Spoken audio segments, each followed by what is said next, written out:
Let us pray. From our forests and parkland to our prairies and mountains comes the call of our land. From our farmsteads, towns, and cities comes the call of our people, that as legislators of this province we act with responsibility and sensitivity. Lord, grant us the wisdom to meet such challenges. Amen.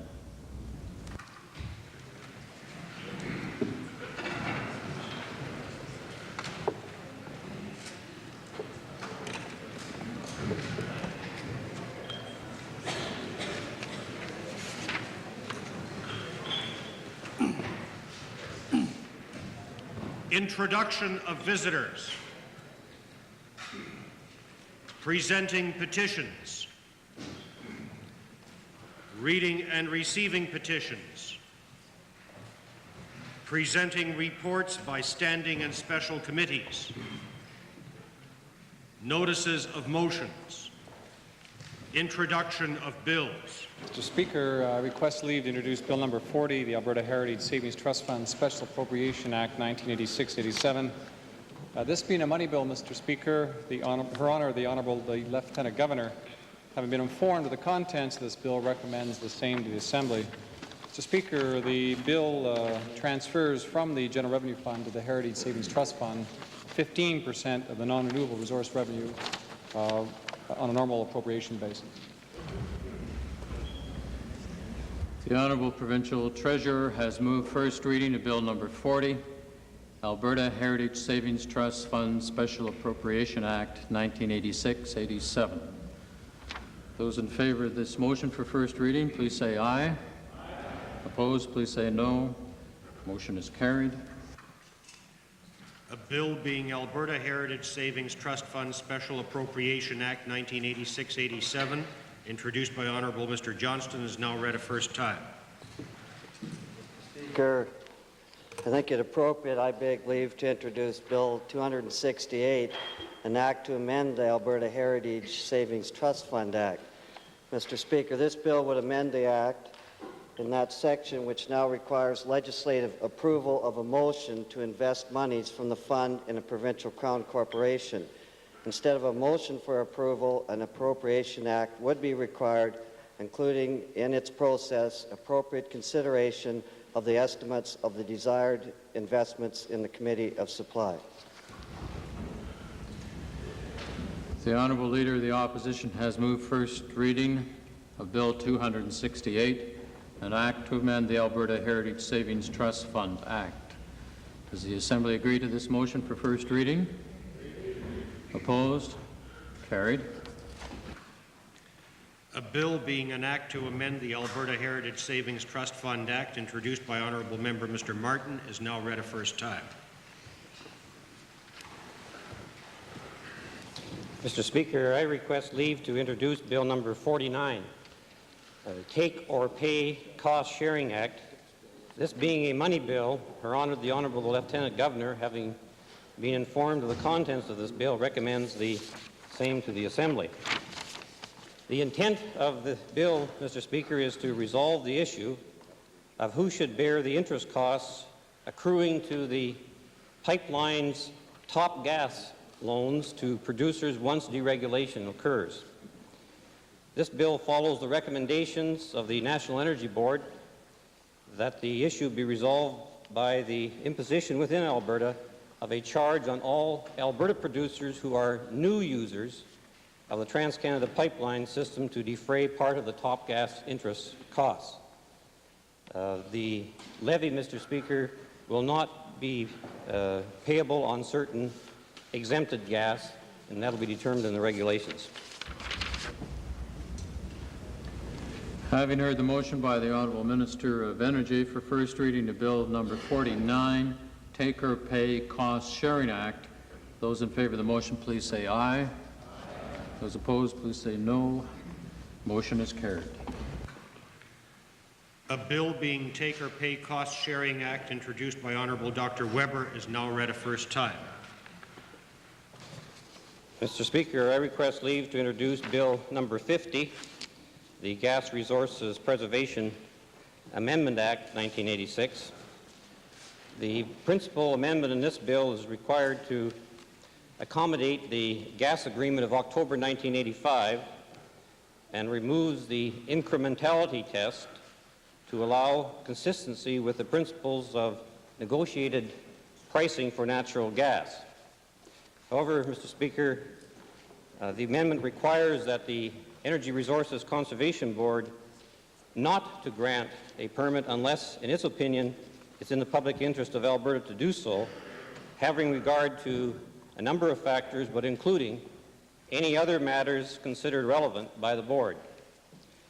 As well, Mr. Speaker, gas removal permits still require either ministerial or order in council approval. The Minister of Energy has moved first reading of Bill number 50, Gas Resources Preservation Amendment Act 1986. Those in favor of this motion, please say aye. Aye. Opposed, please say no. So ordered. A bill being Gas Resources Preservation Amendment Act 1986, introduced by Honorable Dr. Weber, is now read a first time. Mr. Speaker, I request leave to introduce Bill 52, Amendments to the Planning Act. This would change the provisions of the Planning Act in respect to the present right of municipalities to freeze privately owned lands by designating privately owned lands for future public purposes. The honourable member for Calgary Northwest has moved first reading of Bill 52, Planning Amendment Act 1986. Does the Assembly agree to this motion for first reading? Agreed. Opposed? Please say no. Carried. A bill being Planning Amendment Act 1986, introduced by Honourable Member Dr. Casson, is now read a first time. Mr. Speaker, I move that Bill 52 be placed on the order paper under Government Bills and Orders. Having heard the motion by the Honourable Government House Leader, all those in favour, please say aye. Aye. Opposed, please say no. Motion is carried. Tabling returns and reports.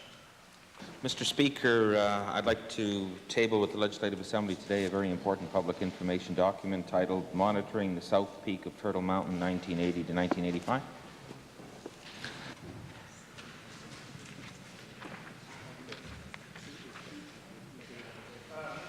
I beg leave to file with the Legislative Assembly the 10th Annual Report of the Alberta Council on Admissions and Transfer, and table with the Legislature the Annual Report for 1986 of the Alberta Foundation for Nursing Research and the 1985 Annual Report of Lakeland College.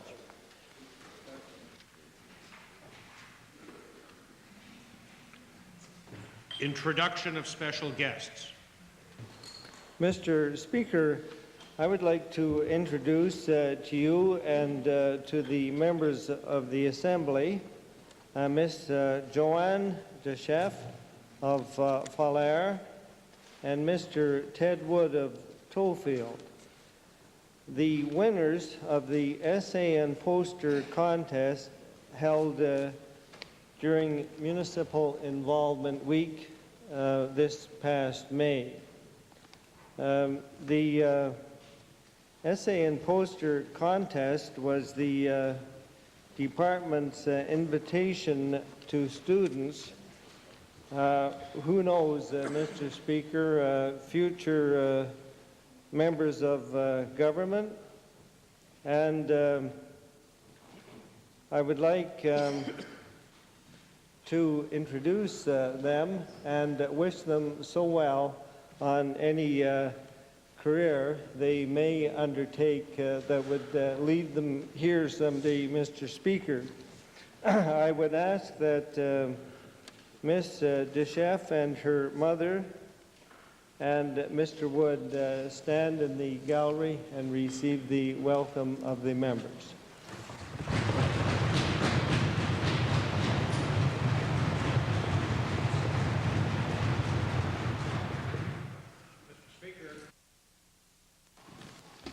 I'm pleased to introduce to you, Mr. Speaker, and the members of the Assembly, a special visitor to the Legislative Assembly of Alberta from the Parliament of New South Wales in Australia. It's the clerk assistant of that assembly, the counterpart of our own Mr. Bubba. His name is Mr. Russell Grove, Mr. Speaker. He's seated in your gallery. I would ask him to rise and receive the traditional welcome of this assembly.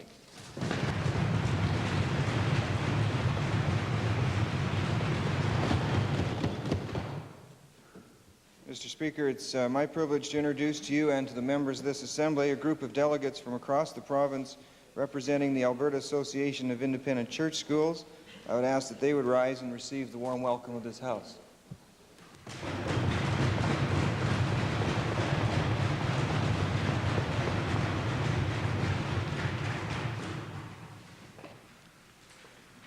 Ministerial statements.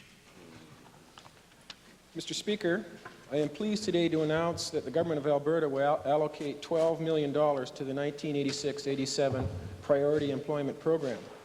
During the winter months in Alberta, the seasonal increase in unemployment requires priority consideration. We will meet this demand again this year through the operation of the Priority Employment Program. Now in its 15th year, the Priority Employment Program, or PEP, encourages the creation of job opportunities from November to April. This year, more than 4,000 Albertans are expected to benefit from the program. PEP has two elements, the provincial government departments and community element. Under the first element, provincial government departments are eligible to create jobs. Wages are paid at $5.50 per hour. Eligible employers under the community employment element include nonprofit or publicly funded organizations, municipalities, Indian bands, and Métis settlements. Wages are subsidized at $3.80 per hour for each project employee, plus 10% for employee benefit costs. Priority is normally given to those employees who top up the hourly rate. In 1985, for example, the average wage received by employees under the PEP was $5.31 per hour. PEP positions must not eliminate, amend, nor affect the security or hours of existing employees. The application deadline for this element is September 30th, 1986. Mr. Speaker, since 1981, PEP has provided some 27,000 Albertans with jobs during the winter months. Positions have included dietary aides, office managers, computer programmers, sawmill operators, child care workers, and native student teachers. The provincially funded programs do more than create jobs. Many help those who are new to the world of work gain valuable experience. Good examples are the job creation initiatives implemented by the Government of Alberta this summer. Through the Summer Temporary Employment and Wage Subsidy Programs, 15,000 young Albertans had a positive learning experience while gaining new skills that will enhance their ability to obtain employment in the future. Our programs also assist those who have been unemployed return to the workforce. In this regard, many women have strengthened and updated their job skills in order to re-enter the workforce on a full-time basis. I would like to emphasize that many of the jobs created under manpower job creation initiatives lead to full-time positions after the wage subsidies have ended. Under the Alberta Wage Subsidy Program, for example, a recent study showed that 6 months after the subsidies had ended, almost 40% of the employees surveyed had been retained in that position. Another 10% had gone to another job, while 5% had returned to school. In my view, this underscores the positive results that can be attained when government, employers, and employees are working together towards the common goal of achieving maximum employment for Albertans. Our experience this summer with the enhancement of Manpower's job creation efforts showed that the demand for short-term employment was significant. We demonstrated flexibility by generating additional funds in response to a high demand for summer employment.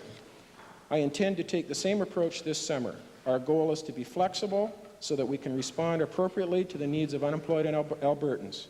I encourage eligible employers to make full use of the 1986-87 Priority Employment Program and to work together with us towards our goal of achieving the highest level of employment possible for Albertans this winter. Thank you, Mr. Speaker.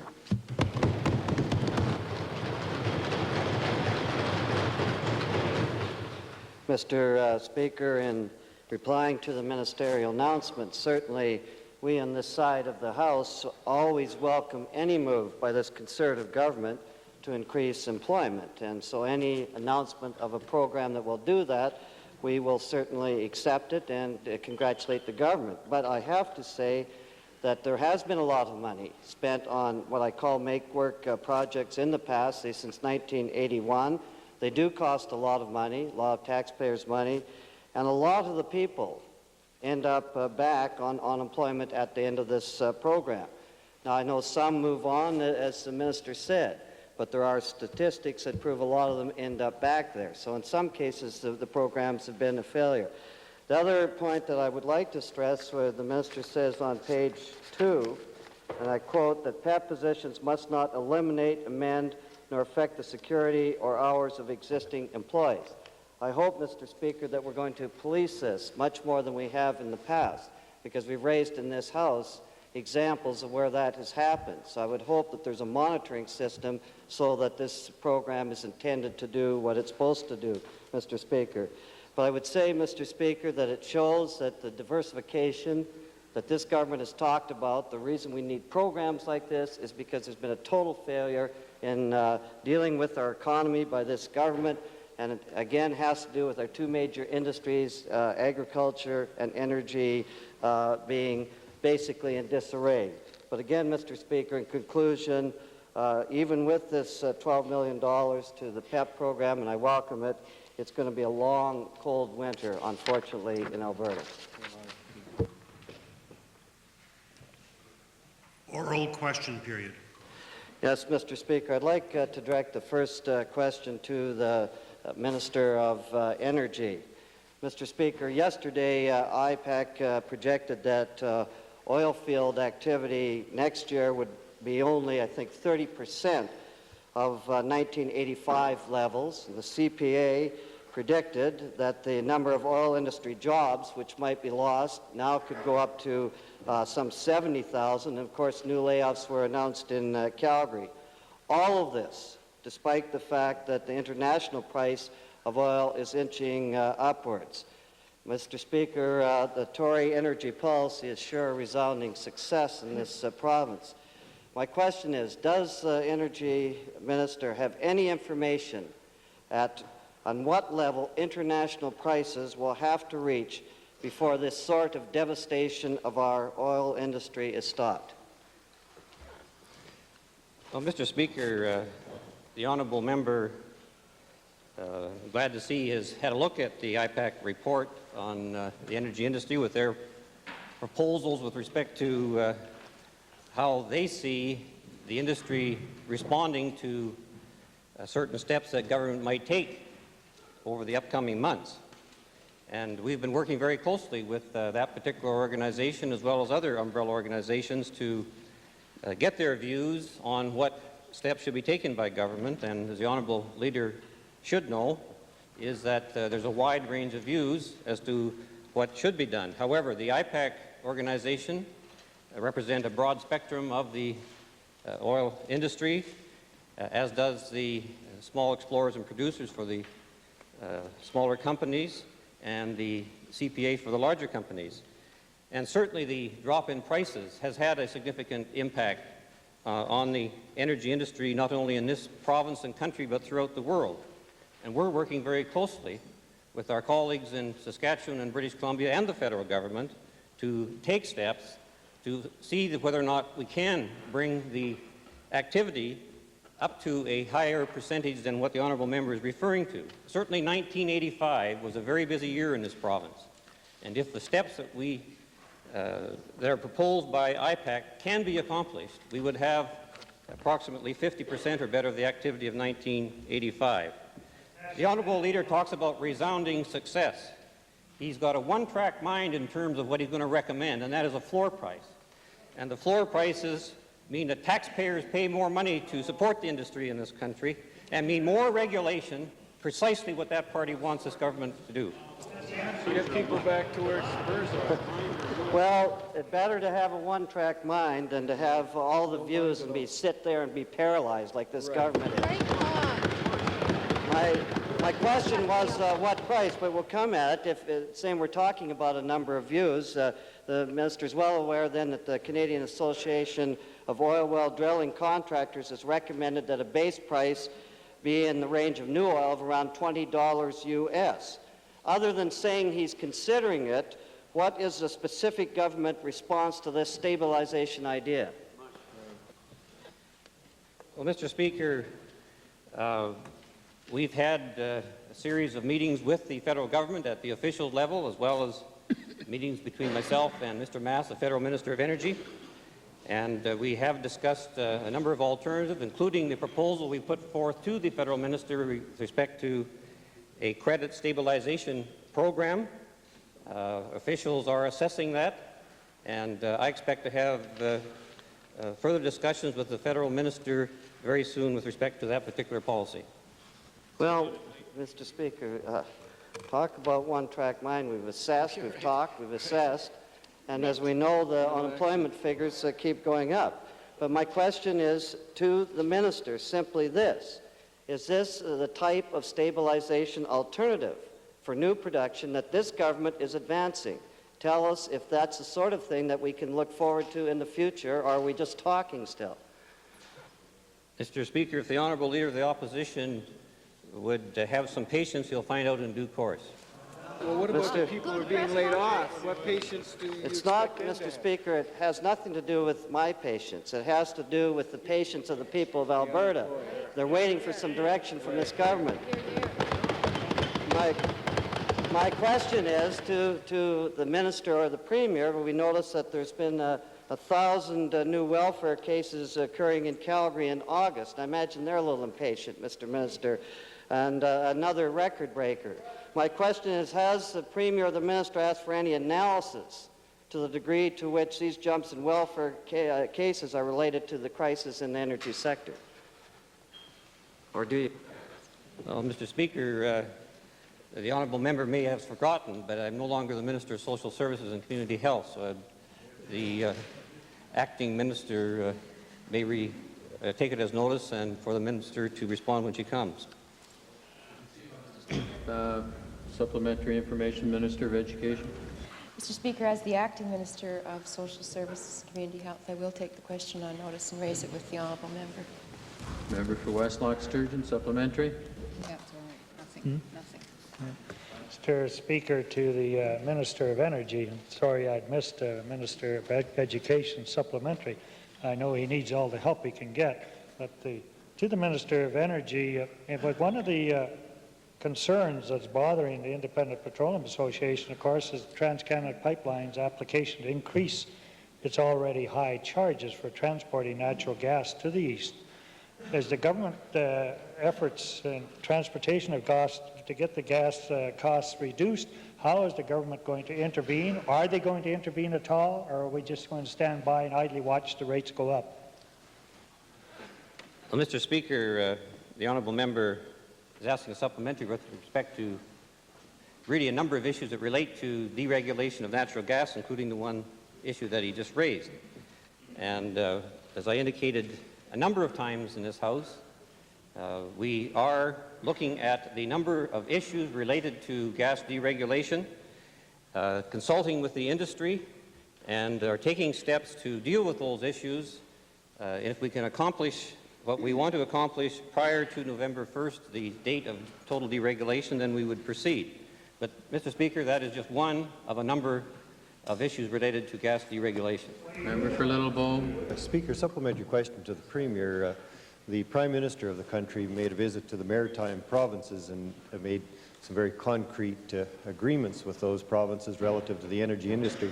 Has the Premier any indication that the Prime Minister is coming to the West to make some solid agreements with Western Canada, specifically Alberta, relative to energy? Nothing new that I could report to the House, Mr. Speaker. Second main question, Leader of the Opposition. Mr. Speaker, I'd like to direct the second question to the Minister of Energy. Mr. Speaker, in the 1984 report of the Lodgepole blowout inquiry, it was recommended that a strict code of practice for drilling in Alberta should be enshrined in regulation, but voluntary recommended drilling guidelines are being developed instead, and even those are not in place yet.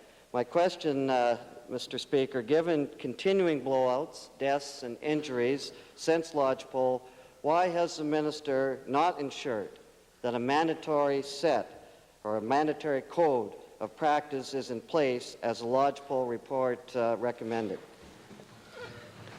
Mr. Speaker, with respect to the Lodgepole report, I indicated yesterday there were some 39 recommendations that were made by the ERCB in their public inquiry.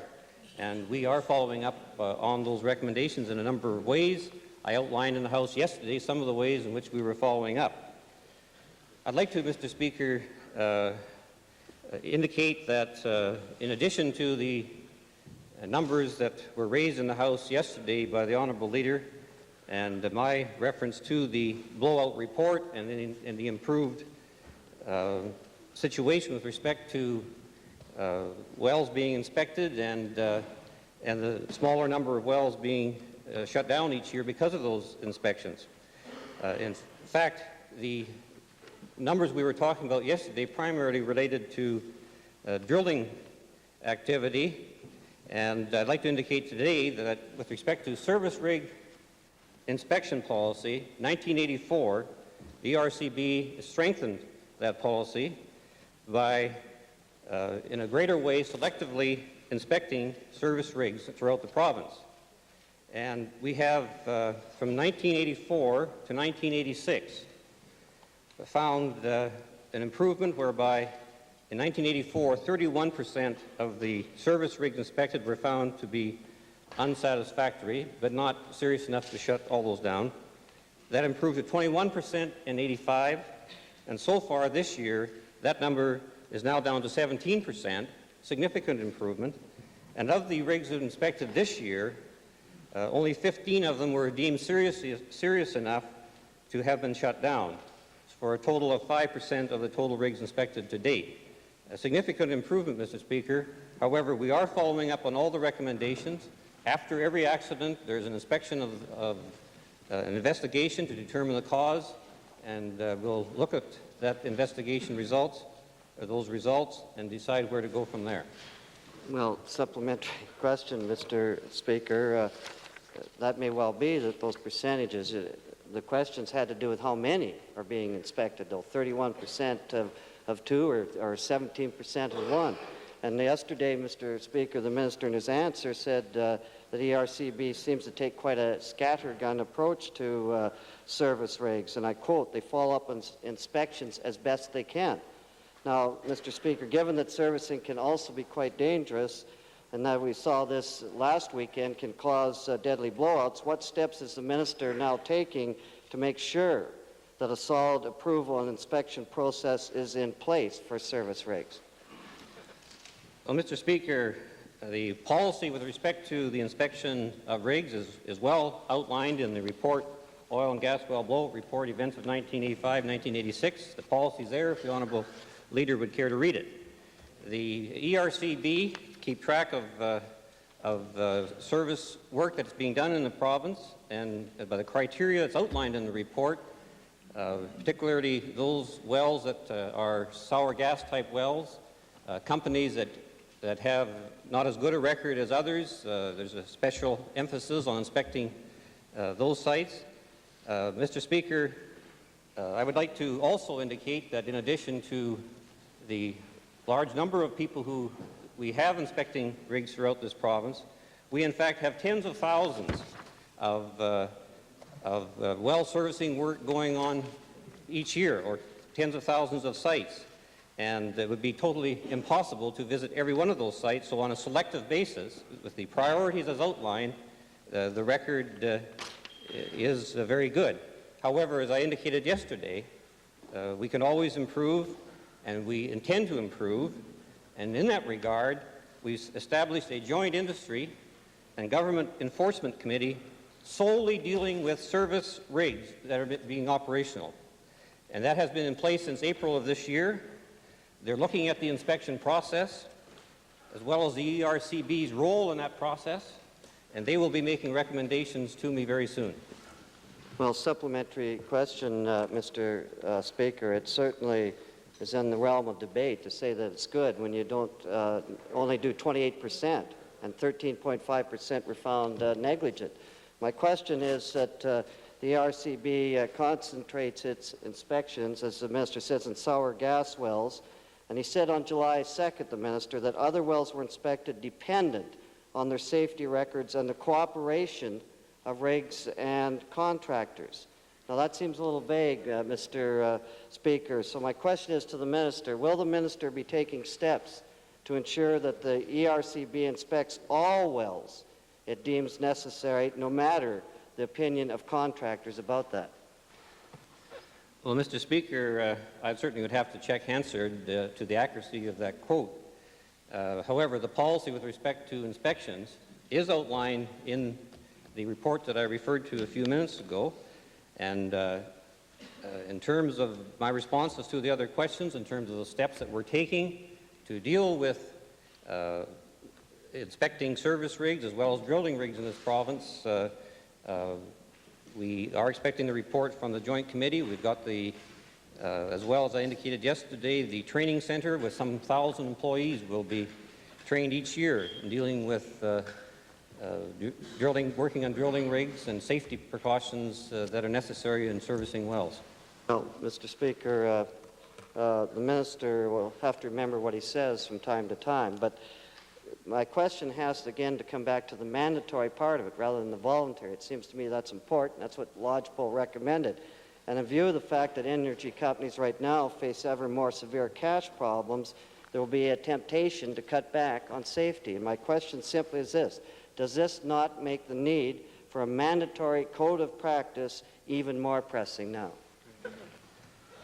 Well, Mr. Speaker, as a result of the investigation of this particular well blowout, and as a result of examining the recommendations of our joint committee between industry and government enforcement, we will treat all recommendations seriously to see what we should be doing to improve the safety record in this province. Member for Westlock Sturgeon, supplementary. Supplementary to the Minister of Energy, 17% is just not good enough for service rigs, because every hole that a service rig touches is a danger, whereas in a wildcat rig it's only 3 out of 4, in my case maybe 4 out of 4 that are going to go. But the point is that every well that a service rig touches is a dangerous one. Now, what I'd like to know, because so much of this is, Mr. Speaker, is human error, is the government moving towards putting into action a ruling or regulations whereby no one can work on a service rig unless they have passed a recognized course in handling the service rig and also in safety? Right now, anyone, as you know, can be hired. Well, Mr. Speaker, we now know why the honourable leader went into politics on the basis of the record that he just outlined. And, Mr. Speaker, I've indicated that the importance of training people to work on service rigs and wells with the program that we hope to have in place before the end of this year. We have had a program of training over the years, I think the last 15 years in this province, to assist in the training of workers on the rigs and in the service industry. With respect to the recommendation of the members, certainly would take that into consideration and further check the policies of the RCB with respect to that. Main question, Leader of the Liberal Party. Mr. Speaker, this question is to the Minister of Agriculture. We appear, Mr. Speaker, to have another case of government mismanagement when, according to the information I have received from farming community, the Eastern-owned banks are encouraging all farmers, particularly the well-heeled ones, to get on the bandwagon and apply for loans under the Farm Credit Stability Fund program. But in light of the first question then, Mr. Speaker, is that in light of the dramatic increase in the provincial deficit, will the government now be placing controls on the administration of the loan program to ensure that this money is not used for land speculation or other expansion purposes to the detriment of those farmers that actually need the loan for refinancing? Mr. Speaker, we were very detailed in our terms of reference to the banking institutions as to what this money could be used for. It can only be used for legitimate farm purposes and not for land speculative purposes. Mr. Speaker, legitimate farm purposes is being interpreted by the banking community as lending money to go out and buy more land. Now, can the minister tell us then, for instance, how many of the loan applicants were in fact debt-free before they have applied for any loans under this program?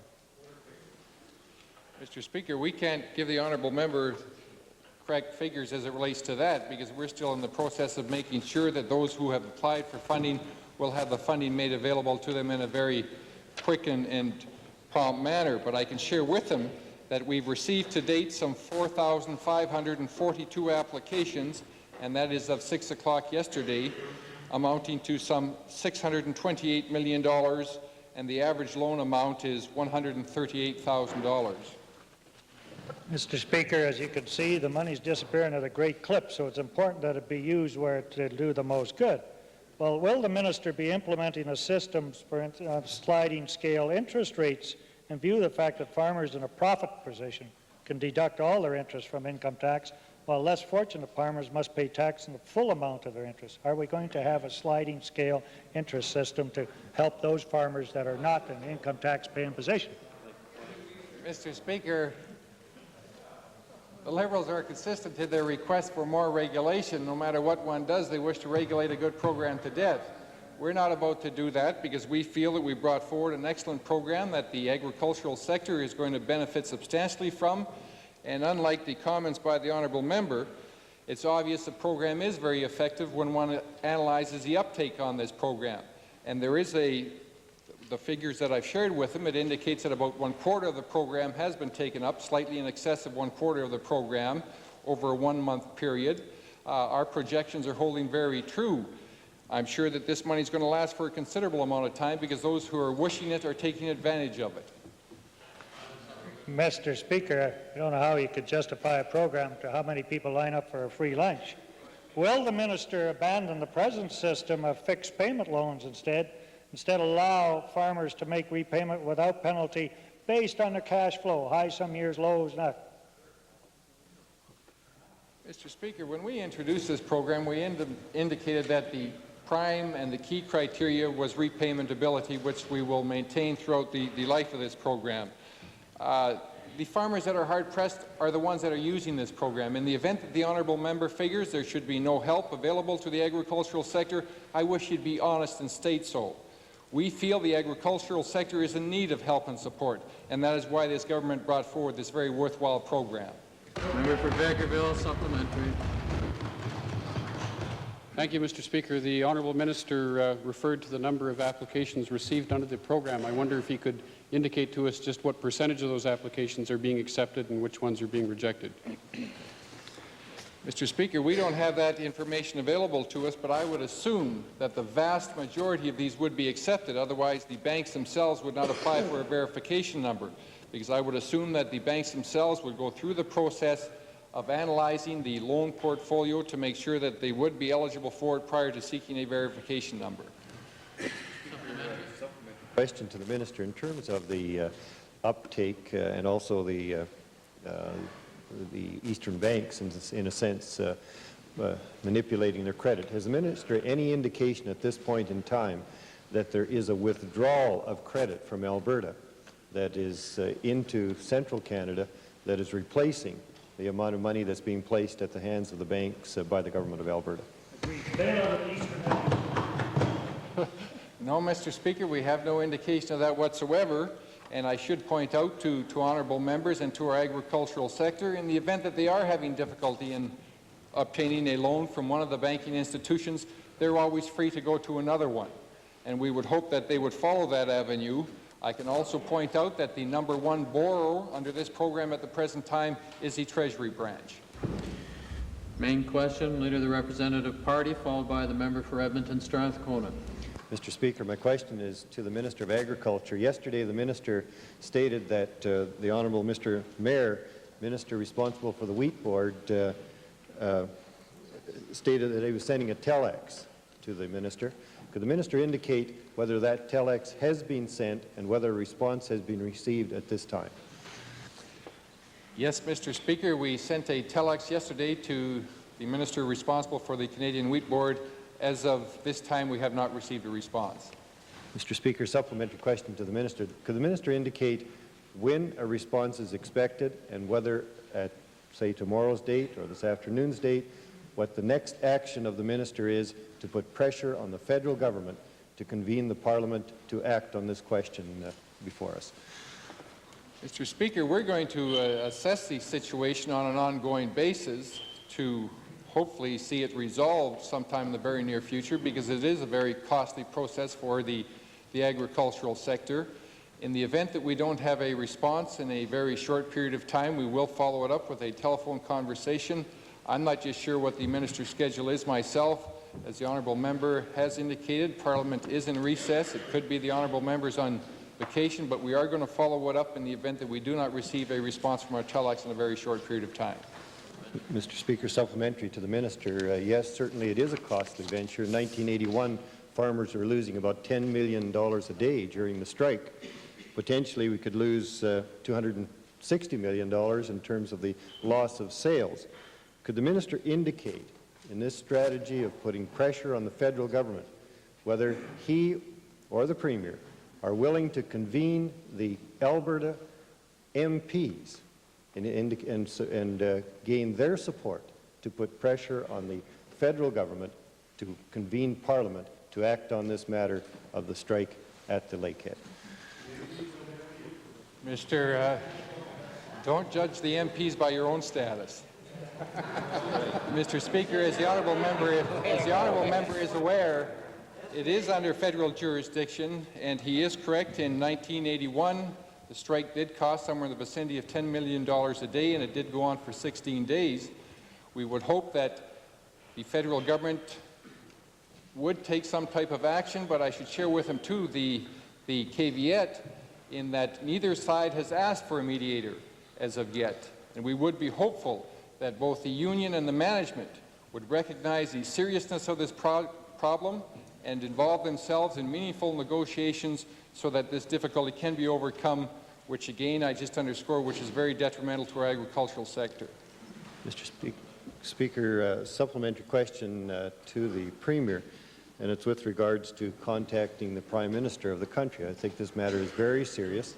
Would the Premier be willing to make contact with the Prime Minister and with other Western premiers, outline a strategy and some deadlines by which the mediation can be established, and if it is not established, the Government of Canada, with the cooperation of the Western Canadian provinces, are willing to move ahead with the necessary legislation?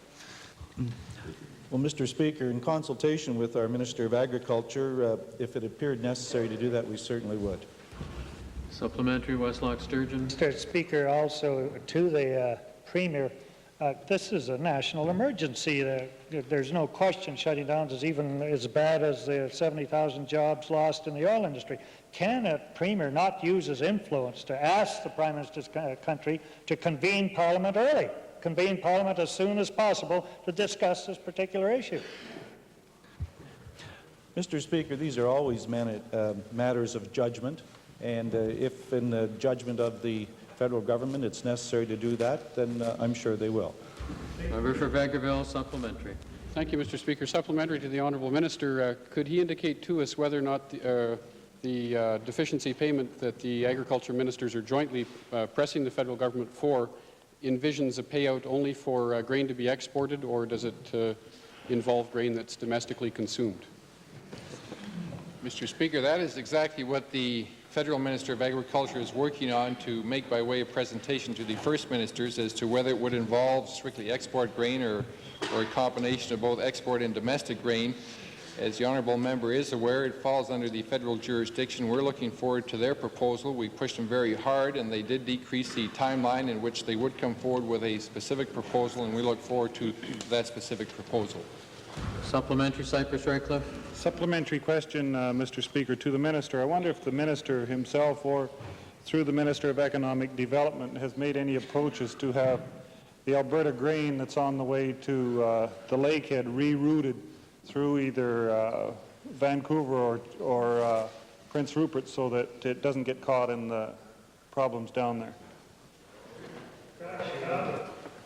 Mr. Speaker, I maybe the Honourable Minister for Economic Development would know the answer to that one. I was going through some briefing notes and some discussions I had with a number of individuals within my department, and I don't know if that was possible or not, but I will further investigate it for the Honourable Member and report back. Member for Edmonton Strathcona, followed by the member by Edmonton Highlands, then Edmonton Meadowlark. Thank you, Mr. Speaker. My question is to the Premier also.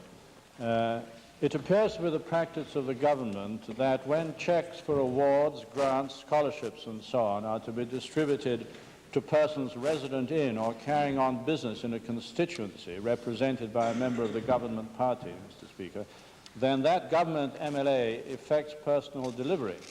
But when the cheque is to be delivered to a person in a constituency represented by an opposition MLA, then the cheque is delivered by a representative of the government or its bureaucracy, or virtually anyone other than the sitting MLA. Can the Premier identify the policy by which this practice is justified?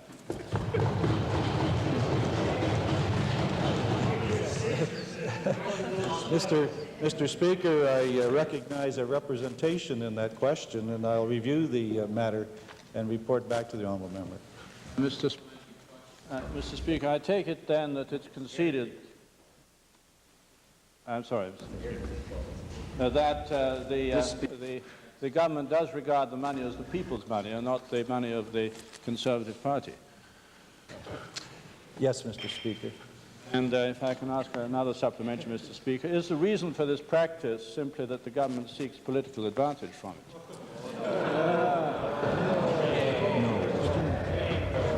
No, Mr. Speaker. It never happened in Saskatchewan. Okay, well. I'm very sorry that we harbored dark suspicions on this side there, Mr. Speaker. As a final question, Mr. Speaker, can the Premier explain the rationale behind the similar policy of announcements on projects in a particular constituency being made jointly between the Minister and the member in the case of Conservative constituencies, but just by the Minister in other constituencies? It's just those we can trust, Mr. Speaker.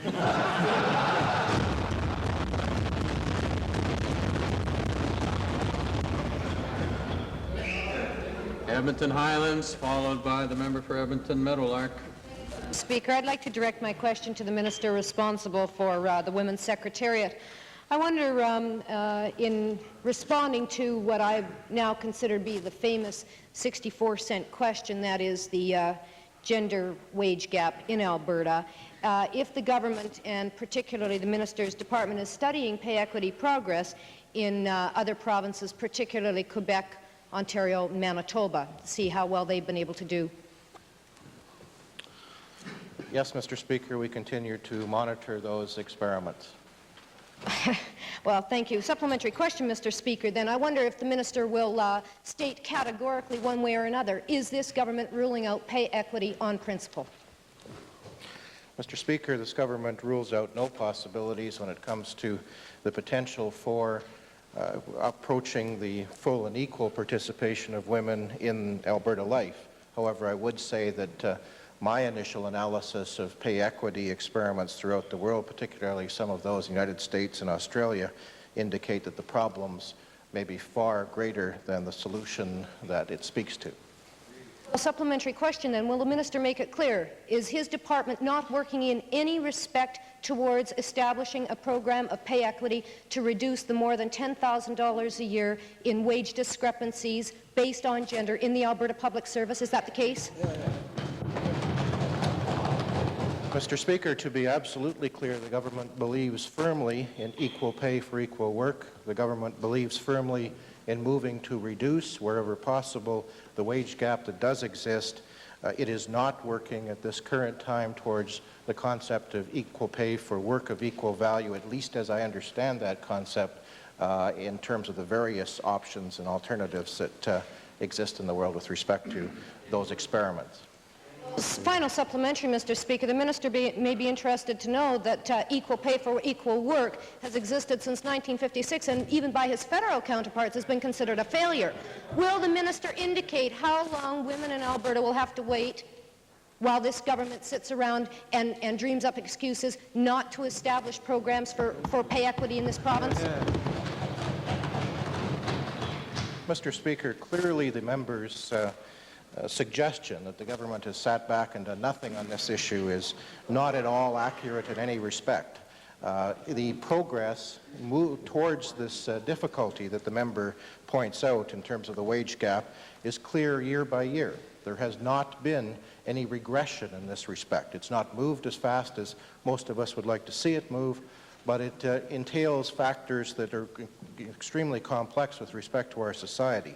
The government continues to establish and develop programs, a number of which I would be happy to articulate and have in the past, everything ranging from the line coordinators in the various departments of government through to the training courses and the new career development center established in my colleague's department this year.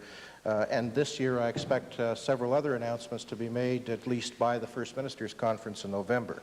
Clearly the government's committed to doing away with any inequities.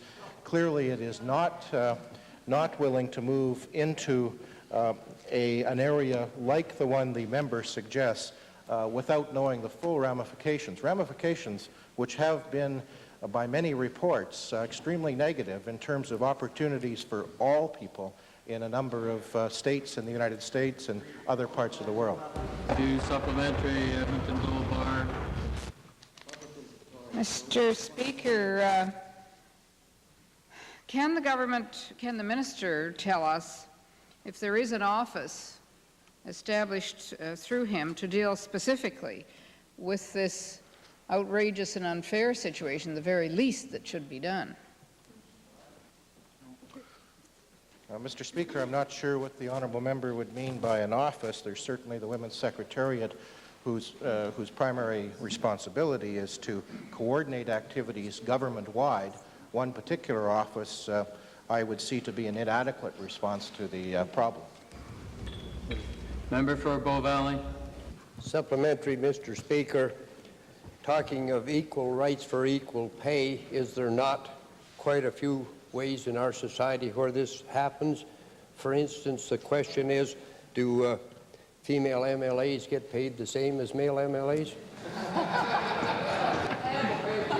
Mr. Speaker, with respect to the concept of equal pay for equal work, the government is clear and emphatic. It amended the acts with respect to this in the past and clearly stands on that basis in our society. Thank you. Member for Edmonton Meadowlark, main question. Belmont. Mr. Speaker, my question is to the Minister of the Environment. Now that snap to it. Now that the Swan Hills Waste Management Plant is being built, there is increasing concern that the government does not have a comprehensive plan for routing hazardous wastes to that plant throughout this province. Edmontonians have to be concerned that the PCBs, literally the ones which made it past Kenora on that truck owned by Kinetic last summer, those PCBs, the ones that were invited into this province by this government's authorization, will be transported right through this city to the plant when it is completed. My first question, is it true that the hazardous waste from around this province and across this country will go right through Edmonton's West End and other areas in Edmonton, up the White Mud Freeway, up the 170th Street freeway, on their way to the Swan Hills Waste Management Plant when it's completed? Well, I don't know how I can answer the question. Is it true? Mr. Speaker, the amount of material that will be going from Nisku to Swan Hills when it's time for it to move will follow duly designated dangerous good routes that have been assigned and determined by all of the municipalities that would exist between Nisku and Swan Hills. And the honourable member will remember earlier in this session I indicated that the City of Edmonton had recently passed bylaws by their council designating dangerous good routes within the municipality of the City of Edmonton. And there were numbers of roadways within the City of Edmonton that have been designated, and there may very well have been one in the western part of Edmonton. But to suggest that a particular material would go from Nisku on that particular roadway en route to Swan Hills is something that I could not definitively say yes or no to today. So you don't, in fact, know. Can the minister then confirm that he is saying that there is nothing stopping these PCBs, the ones that made it past Kenora in that truck, from passing through Edmonton's West End, past schools, past a hospital, and past right through densely populated areas? Well, Mr. Speaker, the decision to designate a particular roadway that essentially funded for by, well, all funded for by public dollars, is one that was made by the municipality, in this case, the City of Edmonton. That is clearly public information. That is clearly public information. It's a bylaw applied for, resolved by the Council of the City of Edmonton. And I'm sure that if the honourable member, would wish to consult with members of City Council, he might ask them the question why a particular roadway within the City of Edmonton was designated a dangerous goods route, and why one was and why another one wasn't. That's a decision that a local municipality can choose to make. They then provide those bylaws to me as the Minister of Public Safety, Alberta Public Safety Services, and I, on record, have them then assembled in the offices of Alberta Public Safety Services, and they're there for the written record of the province of Alberta, and would fall under all the provincial guidelines and rules and regulations that we would have with respect to the transportation of hazardous or dangerous goods. They don't have the alternative of not designating a dangerous goods route, and therefore they have no way of saying PCBs can't go through the city. Is the minister aware of the status of his government's plans to complete the Edmonton ring route along which these kinds of hazardous wastes could be routed around this city? Well, Mr. Speaker, a dangerous good route is something I think that perhaps the member from Edmonton Meadowlark might want to gather some information with respect to.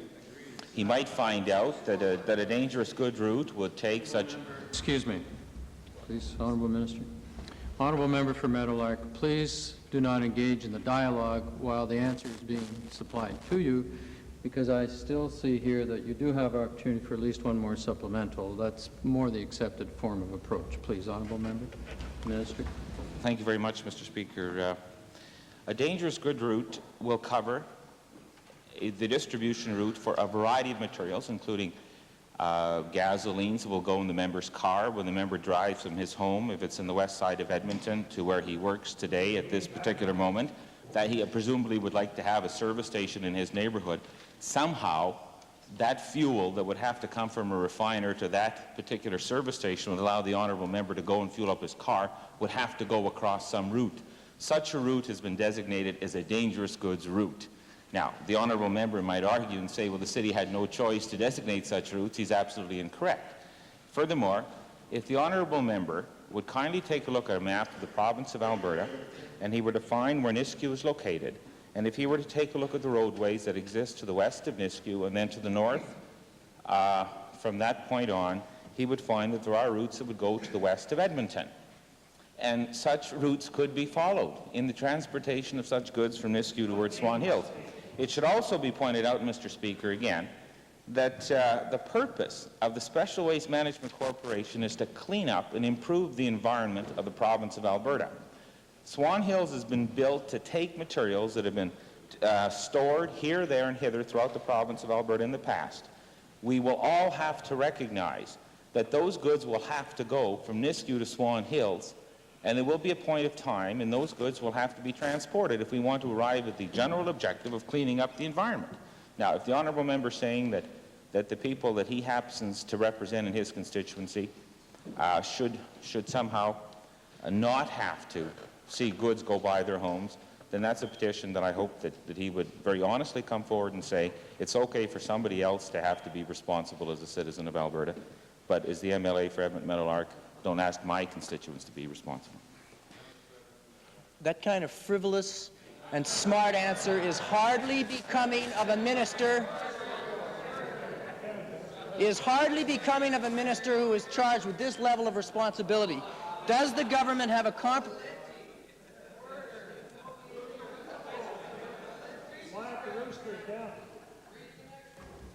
Quiet the roosters down. There are an awful lot of roosters in this hen house, and a lot of them have been coming from over that part of the assembly. Final, that's discussable. The member for Edmonton Meadowlark, supplementary, please. Does the government have a comprehensive hazardous waste transportation strategy designed to avoid urban concentrations and to go through unpopulated rural areas wherever possible? Mr. Speaker, the maximum amount of movements that suggested to me will occur in the province of Alberta when the Special Waste Management Corporation plan at Swan Hills will go into effect will probably be in the neighborhood of 8 to 12 movements per day in the province of Alberta. Those movements may, in fact, be from one location to another location. One would have to use a considerable degree of imagination, and I would be very happy to go to this in considerable detail, Mr. Speaker, pointing out what exactly the member is suggesting. By suggesting what he has suggested, it may very well entail distances that could very well be twice the normal distance that would have to be followed by simply avoiding so-called heavily populated environments. Now, by the same token, if the honourable member is suggesting that every roadway, public roadway in the province of Alberta would be simply cancelled as a dangerous good route, I simply have no way of fathoming how we're going to get such very important materials as automobile fuels, fertilizers, insecticides that people use for gardening and agriculture and everything else to the destination point. Thank you. Supplementary, member for Little Bow. Supplementary question to the minister. In an earlier question period, the minister indicated that he would review the contract that would occur between Bow Valley and the Waste Management Corporation. And has the minister completed that review, and has there been any change in date as to when the waste site will be effective and on stream? No, the review hasn't been completed, Mr. Speaker. I'd indicated earlier that I was hoping to have that review completed by the end of September. Secondly, the anticipated... Minister, I'm sorry, the question is out of order because of the order paper. We have a motion with respect to that matter, and it's part of the difficulty at this stage of the sitting with the various things on various parts of the order paper. Time for question period has expired. Might we finish this line of questioning? Do you agree? Opposed? Member for Edmonton Glengarry, supplementary. Thank you, Mr. Speaker. The minister mentioned the Nisku storage facility as a midpoint in the transportation. I'm wondering if the minister has inspected the second warehouse that was built there in terms of ascertaining whether or not the floor is adequately solid and has adequate sidewalls for containment and meets other safety factors as well. Mr. Speaker, at no time did I indicate that Nisku would be a staging area. Nisku exists currently as a storage facility for what has happened in the past. The goods will be moved from Nisku to Swan Hills. There's absolutely no intent of having Nisku exist as a gathering center at some time in the future. Once the materials that are currently stored in Nisku have been taken to Swan Hills, the purpose of Nisku will become redundant. Orders of the day. Mr. Speaker, I would move that motions for return 158 and 165 stand and retain their place in the order paper.